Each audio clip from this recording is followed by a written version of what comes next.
Oh, hello.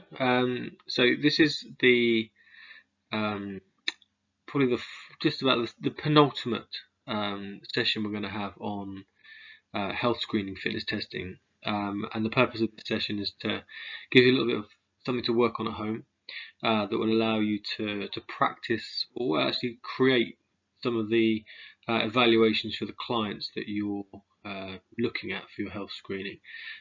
So I'm going to gun through the slides fairly quickly. But at the end of the presentation, there's 4 tasks that I need you to complete for the end of the day. So please make sure that they're emailed to me.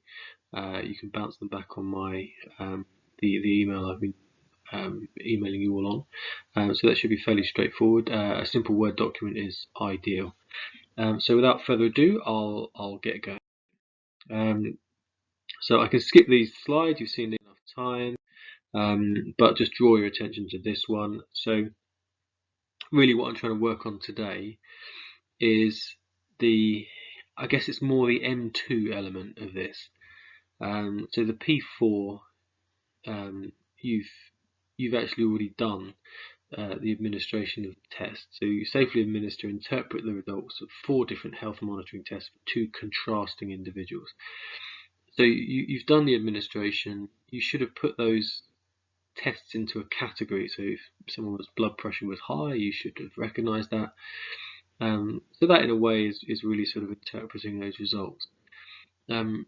Really what I'm looking at today is trying to sort of give you some ideas about how you can start to work towards describing the strengths and areas for improvement. And the strengths are really coming from my hand's a little massive. The strengths should really come from the screening questionnaire you've used, but also the test. So to kind of build up the richness of your analysis of your clients, you're kind of putting your test together. So hopefully we'll be sort of tidying that up a little bit for you today.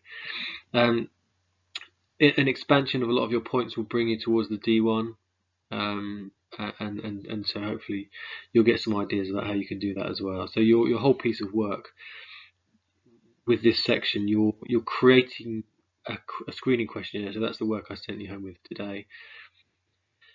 You've used your health screening questionnaires and the tests, or you will use the questionnaires hopefully early next week. And then this last bit we're working through, we're kind of putting P4, M2 and D1 all together. So it's one big bit of work. You don't do a separate bit for P4, separate bit for M2, separate bit for D1. So the one thing I would remind you all is remember the books. This is the course book, which I think is really important for you. As I think I mentioned before, there's really only sort of second-hand copies of it now. But there's a good site called Abe Books where they're selling it for about £4. And Amazon, I think they'll have very good copies for about sort of £14-15. So it is very worth getting. If you sort of factor into your course, it will probably work out about £1.50 a month for this year, and it's really good sort of backup for your assignments. So the purpose of today or this morning is that you're going to review the health screening questionnaire that you've done. Just a quick overview. You're going to practice interpreting some screening results and, importantly, learning how to describe strengths and areas for improvement. So you should have a health screening questionnaire nearly done by now. It should have the sections that are listed here. This is not an exhaustive list. This is kind of a minimum, really. So anything else you put in on top is a bonus, but remember it's mostly about health screening. I don't need really full lifestyle analysis, but a few extra questions are quite useful to add to the sort of richness of your evaluation of your clients. So, for example, if you ask a simple question like, "Do you get 5 a day? 5 portions of fruit or vegetables?" Just as a simple sort of healthy eating question. Grade yourself from 1 to 10 on how healthy you eat. How many cups of coffee do you have a day? These sort of things you can start to add up. And if people's blood pressures are sort of borderline high, then you can start to sort of maybe link the two things together. So you might sort of say, eat more vegetables, drink less caffeine. It might start to bring down your blood pressure a little. So a couple of little lifestyle things are useful to add in, but most importantly, we've got personal details. You're establishing the exercise levels that they currently do, and really you should be thinking, can I comment upon it with reference to the current NHS guidelines? Most important one is 150 minutes of moderate intensity exercise to reduce all-cause mortality, but it's also important to comment upon vigorous intensity exercise as well. Thirdly, really important that you discuss a person's cardiovascular risk factors. They are very easy to find. We've covered a multitude of times in the sessions, so you should know them pretty well. Really, with that, what we're trying to establish is someone's risk of cardiovascular disease or a cardiovascular incident. So essentially, a lot of, if people have a lot of those cardiovascular risks, we need to sort of counsel them to be either referred to a GP before they start exercising, or if they've just got a couple of risk factors, let's say maybe they've got a family history of heart disease, and let's say they're a smoker, we can sort of say, well, look, you have a very high, you're at potential of having a very high risk of heart disease, so we need to start taking steps now. You should have an injuries and medical history. You should have red flags and worrying symptoms, so things like dizziness, any sort of blackouts, any areas of altered sensation, pins and needles, numbness, all the acute, powerful headaches or migraines. These are kind of things that we need to know about. I've put additional background as the sort of extra stuff I was talking about a minute ago. And then lastly, this concept of informed consent. So this is a kind of a person's declaration. They sort of understand the risks and that they're happy that they've been informed about those risks, and they're giving kind of their consent to say that they're happy to take part in exercise, and it's largely at their own risk. So if you're worried about how questions should look on paper, I've got some examples here, so you can pause my sort of commentary and just have a look at those if you wish. I don't need to talk through especially, but they're just nice ways of addressing it, and sort of using simple yes/no questions to sort of tease out information from people. So a lot of your questionnaires, it may start with the sort of simple yes/no question, but I think it's quite important to have space where you can add additional notes, or sort of record a discussion you have with your client. What I mentioned a second ago is informed consent. So it's a statement that they've answered questions truthfully. So literally, don't spend too long on this. It's just you have to tick the box to show you've included informed consent. So if you said, I confirm that I have answered the questions above truthfully, that I understand there are risks involved in exercise, which mostly include the risk of injury or muscle soreness and strains, but can include serious risks such as cardiovascular incidents, including heart attack and stroke.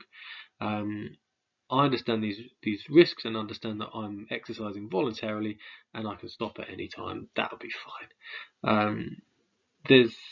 You can have huge sort of pages of informed consent, but just something like that. They understand there's risks. They're doing it voluntarily and they're willing to take it.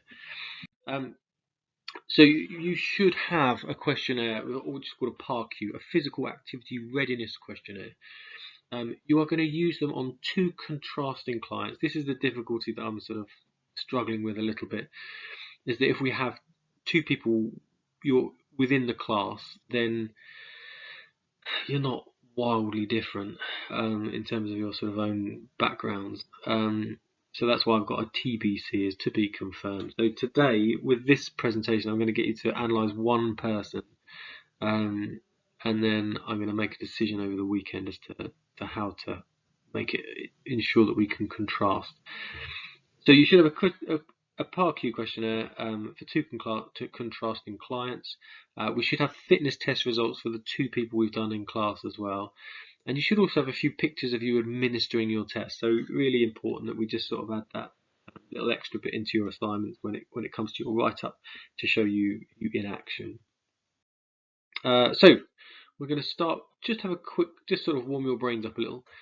You're going to have a look at Javid. I just want you to read through his case.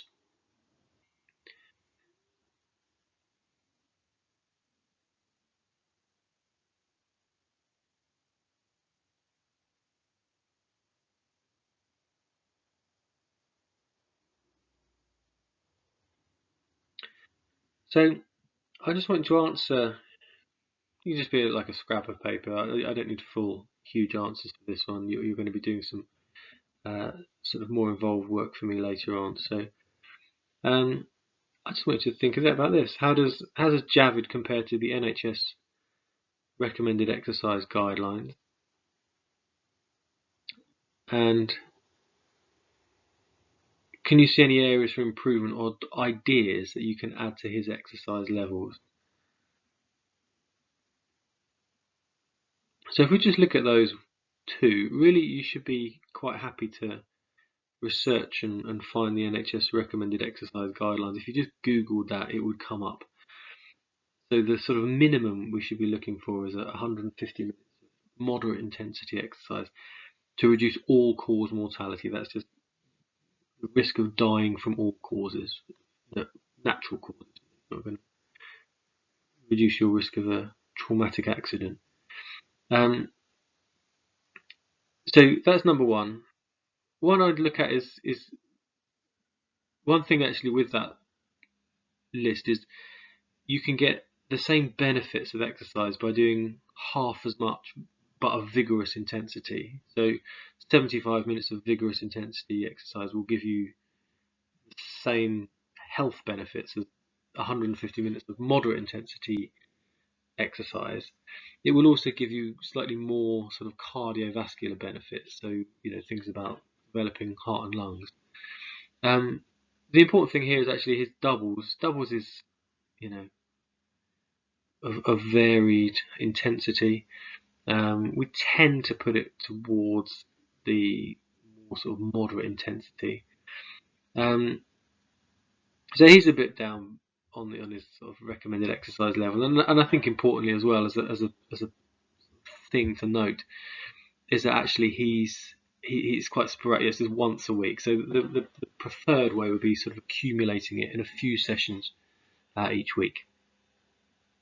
Can you see any areas for improvement or ideas that you can add to his exercise levels? Well, you should be sort of looking at his drive, maybe driving 2 miles. That's a really nice distance that you can cover in about half an hour of walk, or maybe slightly less if you've got a good brisk walk on.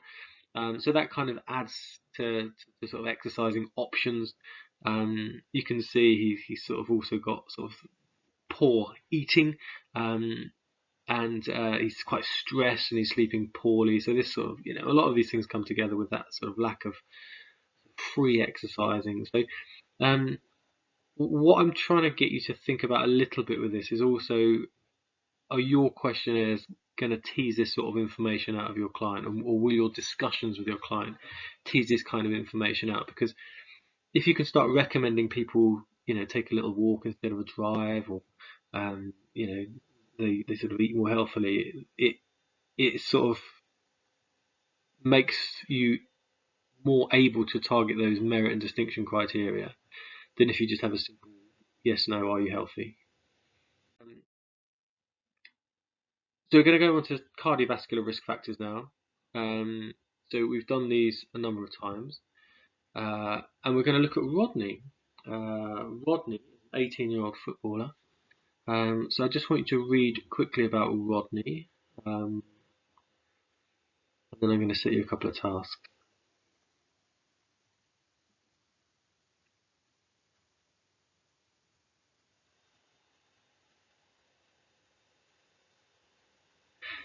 So we can see that Rodney is 18.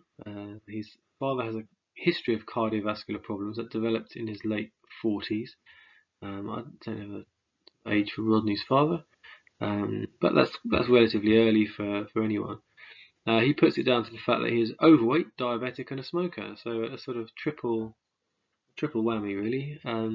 So yeah, if I was overweight, I would definitely not be a smoker, because the two combined is a real sort of huge risk factor.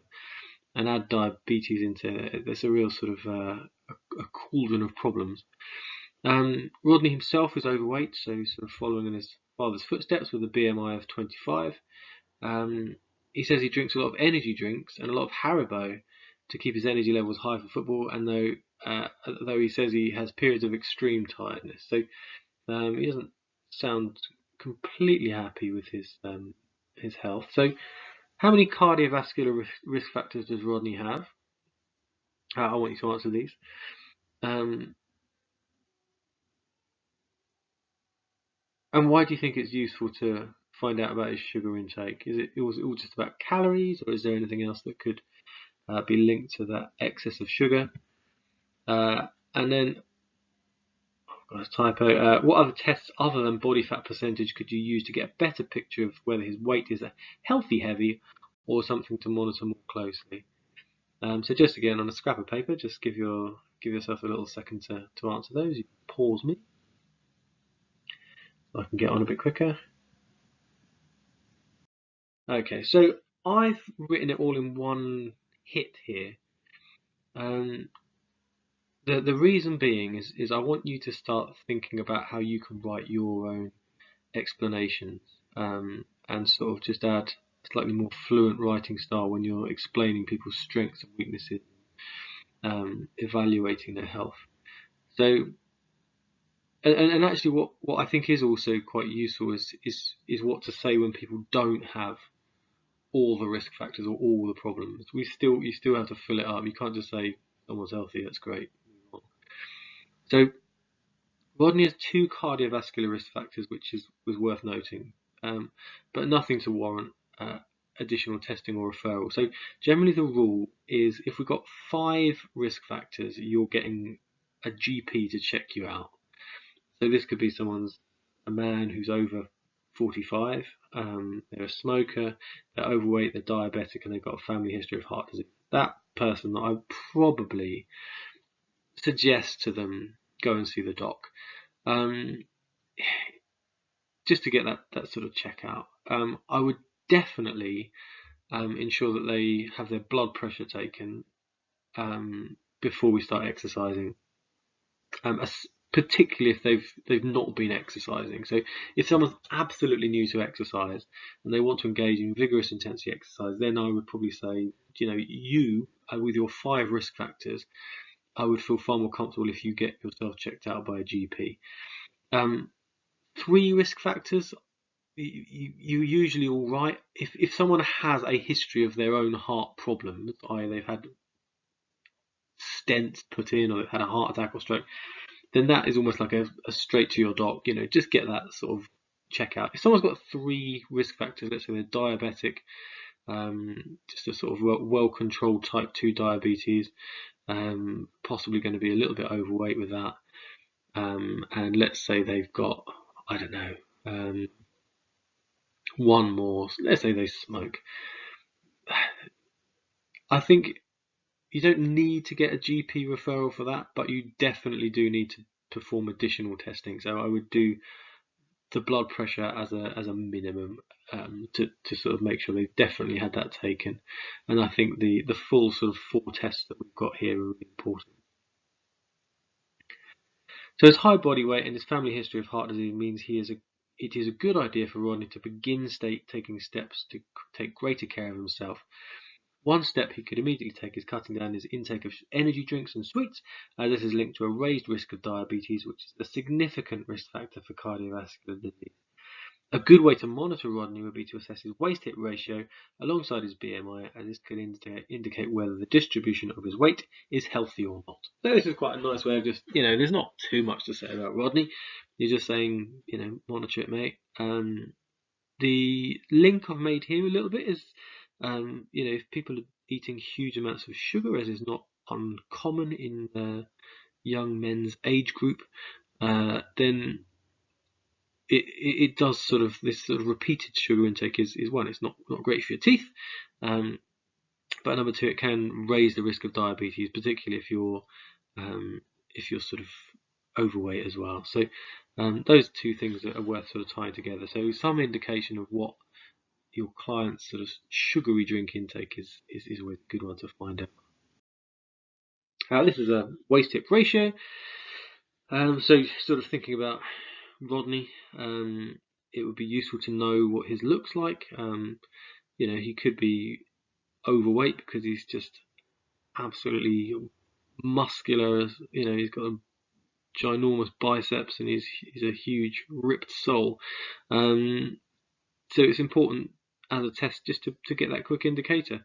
If we don't have access to good quality body fat percentage measures, this is quite a nice thing to monitor. So really all you do is you take a person's risk really. So if, like the chap on the right hand side, you'll see that their waist is going to record much wider than their hip, and the healthy looking female on the left has got a slim waist and wide hips, which is the sort of preferred healthier weight distribution. So let's say the chap above is, for argument's sake, a meter around his waist, and let's say 85 centimeters around his hips, then you could see that the ratio is going to be much sort of greater than that 0.95. So essentially the measurement of the hip is going to be much less than the measurement around the waist. So the ratio is different. So that would be an unhealthy weight distribution. So for a person with sort of relatively sort of slim waist, we'll see that ratio hopefully kind of reverse, and that represents a much healthier distribution. Partly because, even if you just look at that picture on the right, and you can sort of see that where all that fat is stored. It's all around the organs. It's near the heart, near the kidneys, all sort of packed around fat. So it's going to raise pressure. It does sort of represent a really increased risk of diabetes, and it brings all it sort of represents a greater risk of all diseases that are associated with obesity. So if we looked at this person, I want you to calculate this very quickly. If we've got a waist of 36 inches and a hip of 34, when you look at that, what are you immediately expecting to see? Is there going to be a healthy range or an unhealthy range? If you calculate it, it comes at this, 1.06. So again, look at your chart. There's waist-hip ratio calculators all over the internet. So if the math is tough, get the web to do it.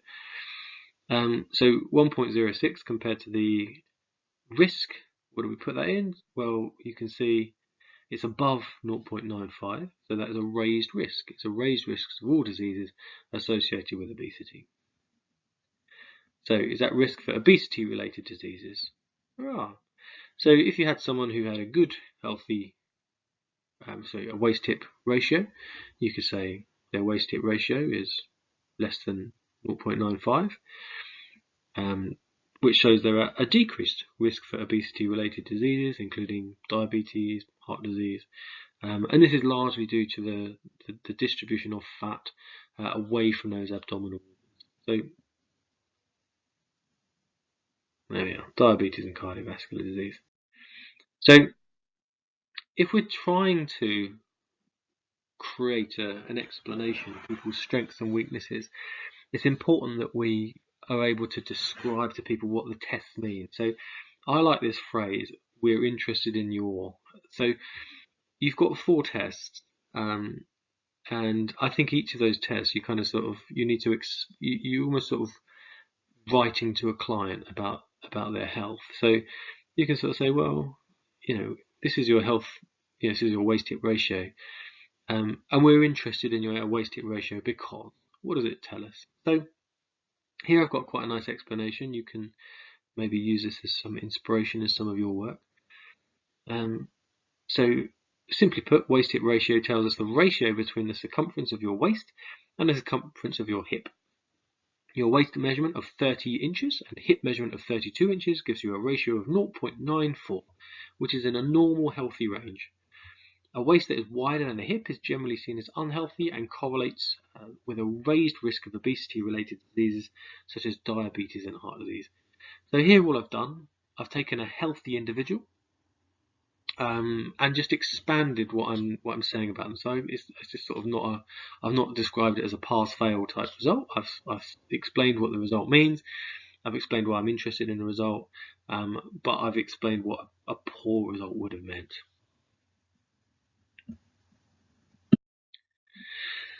So here's your job. Okay, so this is going to be a task I'm going to sort of encourage you to pause in a minute.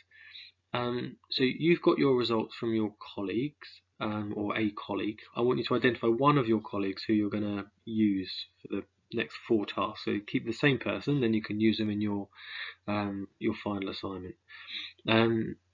So if you haven't got them, why, and make sure you very quickly find someone's results on the sort of network of your colleagues, because you have so many of these results. So I'm going to ask you to do this. You're going to describe your colleague's waist-hip ratio score, what category it puts them into, and why you're interested in it.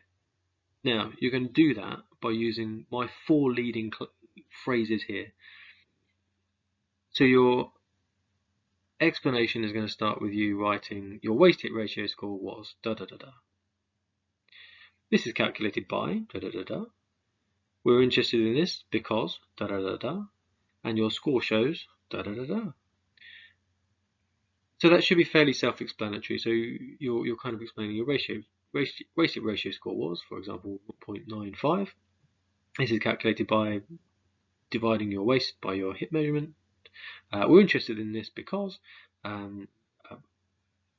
a wider waist than hip represents an unhealthy fat distribution, which has been associated with lots of stuff. Your score shows that you are a healthy distribution and you're at a lower risk. So think back to the previous slide or slides and think about what you can bring into your own explanation. So the more you can sort of embellish a good score, the more chance you've got of really sort of showing that you're explaining a person's strength rather than just stating a score. Okay, so I'm going to encourage you to pause, complete that task. Remember, you're writing these up and you're going to send these to me later on. And welcome back. So just a quick review of peak flow. We did this in class, so hopefully it's all sort of coming together. So I've just got a couple of, I've imagined that we've taken a client here. So your peak flow is 560 litres per minute. So if you just look on the chart, you can look on the chart on the right hand side, and you can look on the left hand side. So PEF, peak flow, in litres per minute. So on the left hand side I'll put here, the peak flow is 560 litres per minute. This means that theoretically you could exhale 560 litres of air in a minute of maximum intensity exercise. So this is not lung capacity, as I've stated in the next thing. Peak flow isn't a measure of lung capacity, but it does tell us. What does it tell us? Well, the point of peak flow is it's used by a lot of asthmatics to monitor the progress of their disease, because a low peak flow to them often represents a sort of the disease is possibly not being well controlled. So it usually represents that there's sort of some degree of restriction in those airways. So for them, it will often be accompanied by maybe a limitation in their ability to exercise. They might get early shortness of breath. It might because of those constricted airways. So a low peak flow for anyone, whatever the cause, could represent a limitation to exercising at higher intensities particularly. It's not just asthma that causes a low peak flow score.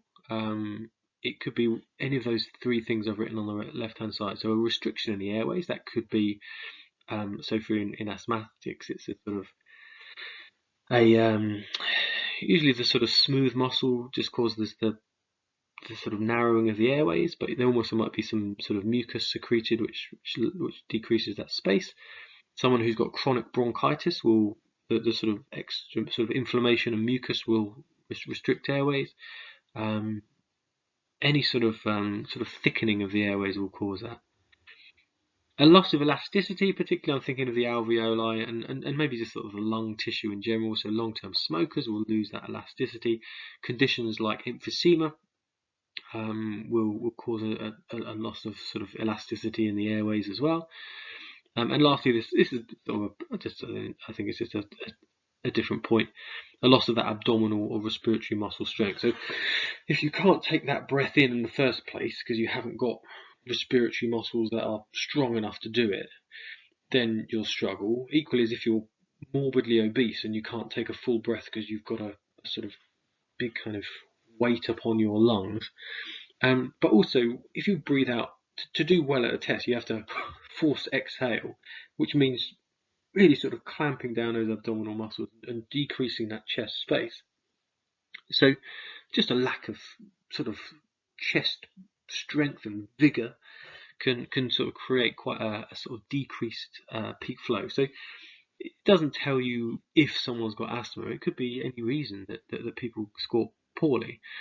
So I guess peak flow tells us if there may be a restriction in airflow that could restrict our ability to exercise at higher intensities. So task 2 now, what you're going to do is this. You're going to describe your colleague's peak flow reading, so you can use the table that was on the previous slide if you haven't taken it already. And I want you to describe whether it's a strength or area for improvement, but you're going to do in a couple of goes for me. So you're going to use my lead-in phrases again. So you're going to start by giving an explanation of what peak flow is. So you're going to say peak flow is a respiratory measure that indicates the volume of air that can be exhaled in da da da. A poor score could indicate da da da. Your score is this, and this suggests. So I just want you to lead in with those phrases each time and expand your explanation from those points. So think about the phrases that were used on the previous slide. You might kind of wind back, or I'll send you the presentation as well. And yeah, just start putting it together. So this is kind of just scaffolding your answers, building it up. Once you've done it in depth for one person, the second person is just much quicker because you don't have to describe what the respiratory measure means or what poor score indicates. You're basically just able to do much more sort of stating. So if you do one in real depth, then you add your other contrasting client in. It's much easier. Okay, so I'm going to pause, let you do that. Remember, you're giving me these later on, so we'll expect to see that structure used with your answers. And welcome back. So this is now we're doing blood pressure.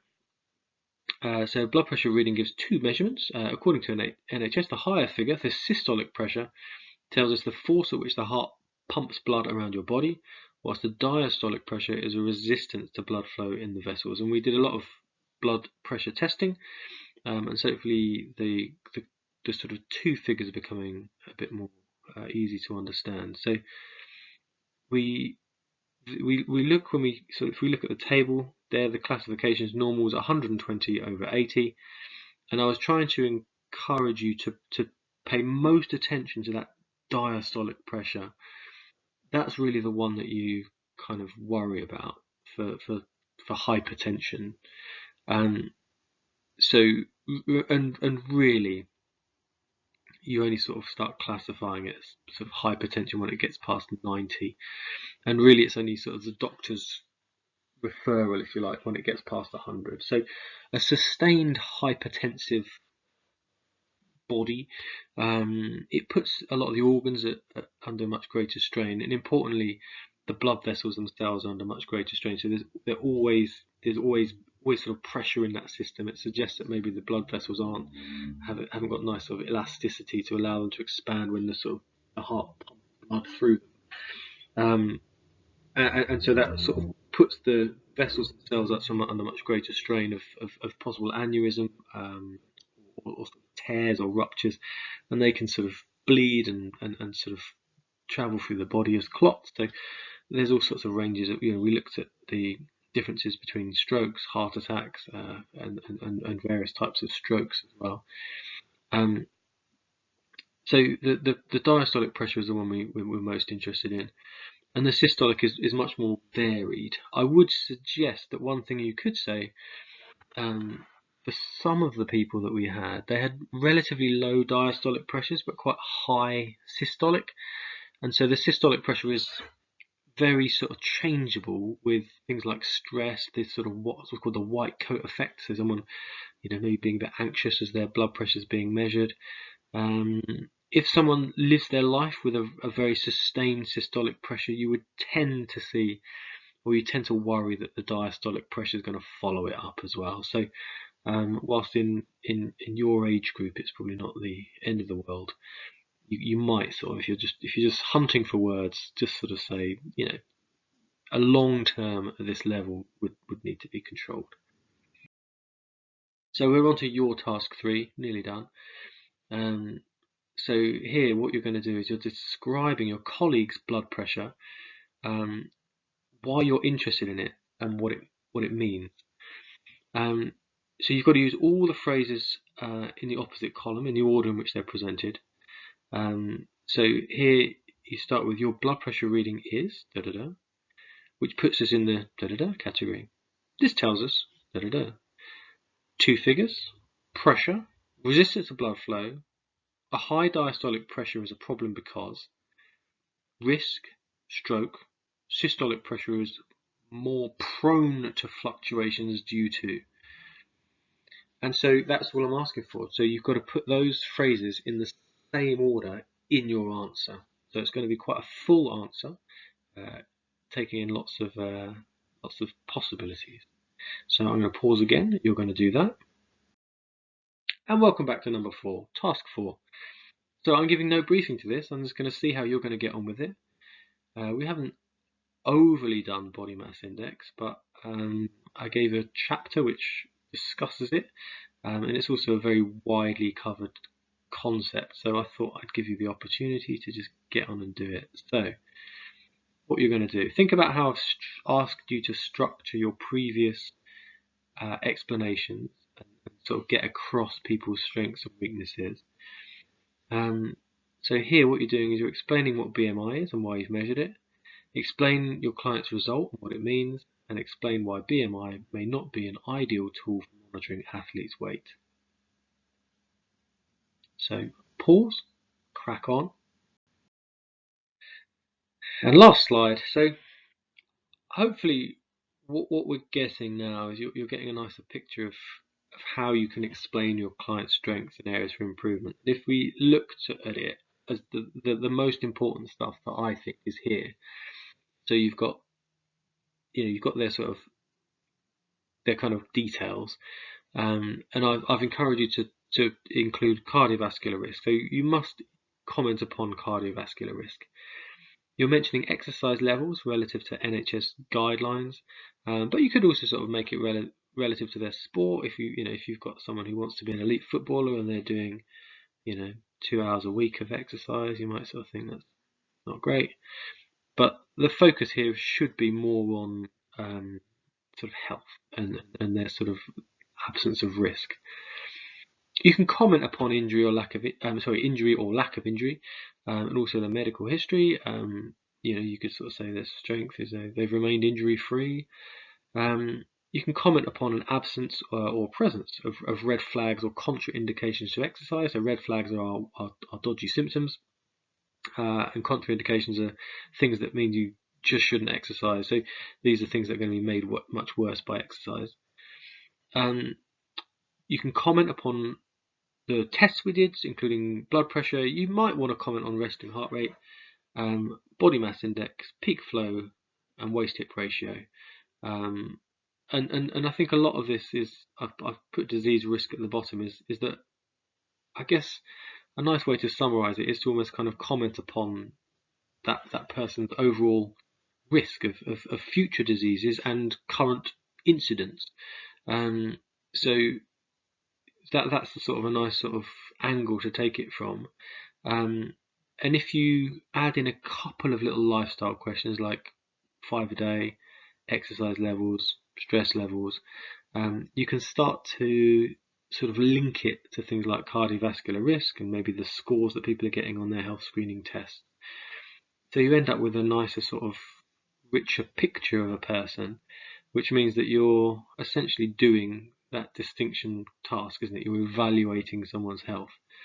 And if you've got that nice sort of recommendations, so if you can give some nice recommendations, which are normally based around exercise levels, how they can increase their exercise levels, steps they might take to reduce blood pressure or maintain a low blood pressure, how they might go about improving peak flow, or correcting their waist hip ratio. These things are nice things to sort of use to target yourself a distinction. So that's that. Your work I would like emailed to me by 4 o'clock today, please. Just use the formats, the sort of template that I'm giving you, and then hopefully that will kind of guide you in nicely. Okay, so I'm going to shut this down and bid myself good night and you good morning, and hope you get on well with it. Thanks a lot.